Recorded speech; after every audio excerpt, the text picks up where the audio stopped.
Hey, welcome to episode of Chad's Beer Reviews. Continuing with Founders Beer Week, I got an expert, Daniel, the Endosymbiosis Harper. How you doing? Hey Chad, thanks for having me. Now this is brewed, not literally in your backyard, but it's in your state, right? Yeah, it's about 45 minutes north of me, and this is a beer. I've had it before, so but I haven't reviewed it, so it'll be fun to review. Oh yeah, I forgot to say the name. It's Centennial IPA by Founders. Of course, the people already know that because it's up there. Yeah, It's a 7.2% ABV, 65 IBUs. There's no description on the bottle, but it's called Centennial IPA, so I'm thinking it's made with Centennial hops.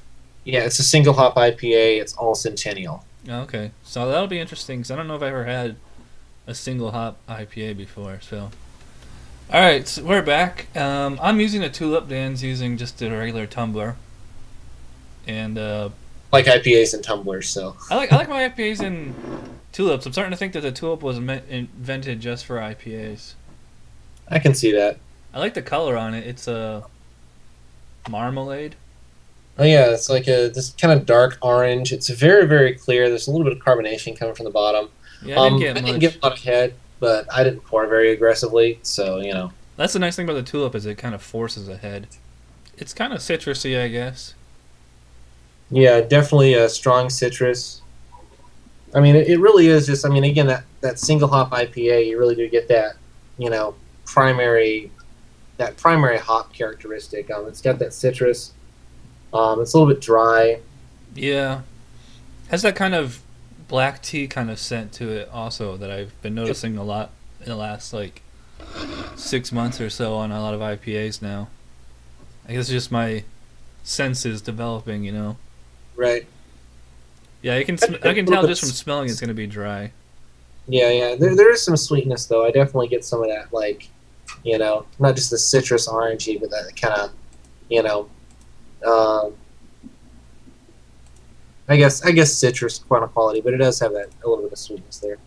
All right, so you ready to dig into this? Let's go. Cheers. Cheers.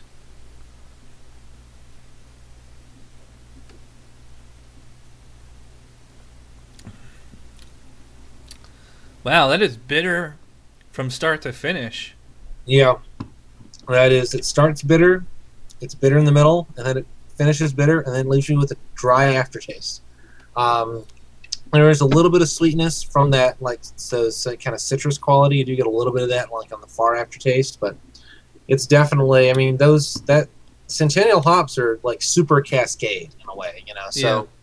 if you're talking Cascade hops and you're talking Centennial hops, you're talking like just big, bitter, high alpha acid, very dry.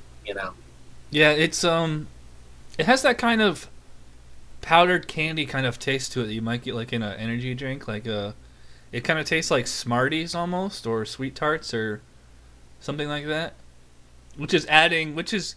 It's complementary to the bitterness, that kind of dry sweetness. You know what I mean?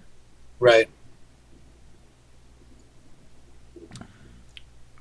I get a little bit of a yeasty quality on this. I get a little bit of a breadiness almost. Like if you can kind of look past the hops, Yeah. you can okay, what else is going on? There is a little bit of that dryness, a little bit of that kind of malty, grainy kind of quality. But Yeah. it's really just a showcase for those Centennial hops. I get it's more of like a almost biscuity kind of doughy, malty character. But it's like like what they say that I've used 65. I mean, it seems like way more bitter than it would be because like take like Dogfish Head 60. I mean, that's 60. This seems Right. I guess it's because this is so much noticeably more drier. Right. Well, I mean, and that's just goes to show you that the IBUs are not the only thing going on in an IPA. The malt bill matters. What kind of malt they're using, how much malt they're using, what temperature they mash at. I mean, all that kind of stuff, and of course the yeast. I mean, obviously this is very, very clear, so you got a nice kind of dry ale yeast. One thing I learned when I met the owners of Founders is that they actually use the same yeast strain in all of their beers. Yeah. And they actually harvest it from the Centennial IPA. they brew the Centennial, and then they reharvest the yeast, and they use that yeast in all the other beers. So they Cool. basically have to make Centennial IPA just to get the yeast to use for the rest of their stuff, which is pretty cool, I think. Yeah, you know what's interesting is that even though it's noticeably dry, it's more dry in the aftertaste than while it's in the mouth. It's that there's like that nice kind of fruity, more of like a citrus or a tropical fruit, guava or mango kind of thing while it's in the mouth, and Right. it shows up in the aftertaste for like just a second. It's it's an interesting. It's like tropical fruit juice, and then like kind of that fruity pebbles kind of thing you tend to get like in a lot of West Coast IPAs, Right. especially Stone.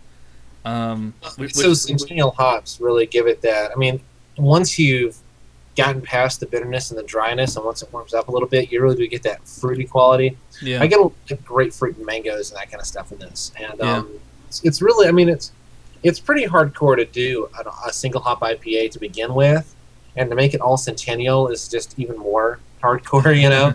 um, and to make it this drinkable, I mean, it is very drinkable for an IPA. It's one of my favorites of Founders, just like regular stuff. It's really good, I think.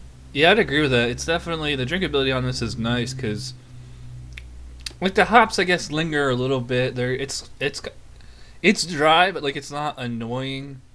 Um, I don't. It's the kind of beer I would definitely like to have a meal with this. I mean, having one by itself like this is fine. But I mean, I wouldn't reach for this on a hot day. This is just like a nice beer to have when you're having beer. Right. What's that from? Schlitz or something or Schaefer? Right. I'm only like halfway through here, and I think I'm ready to make the call. I think I'm gonna give this a 9 out of 10. You know, it's to me, it's really close to being a perfect beer, and definitely one of the more impressive IPAs I've had, especially considering it's a single hop. You know, Right. Right. love the A lot aroma. Really like the taste. Drinkability is nice, except for that overtly drying part. But other than that, it's a winner. What do you think? Yeah, I agree. I would probably give this in that same 9 out of 10. Really really solid IPA. Um, I would. This is one of my go-to just day-to-day IPAs. I drink this fairly regularly Yeah. because I can get it easily. So, but I like this a lot, and getting it on tap, it's even better on tap, I think. Yeah, I'd imagine. Well, I guess that about wraps it up for Founders Centennial IPA. I can't wait to try. It's funny because like Founders, when I think of them, I think of KBS Breakfast Stout, like darker beers like that. But they're actually known for their hoppy beers. So I'll be interested to try the Double Trouble. Yeah, Double Trouble's really good too. I think you'll like that one. So thanks to Dan at the Endosymbiosis for joining me for second Skype review. We'll have to do this more often. Definitely. Thanks for having me. I appreciate it. Yep. And thanks to everybody out there for watching, and we'll see you guys next time. Bye. Cheers.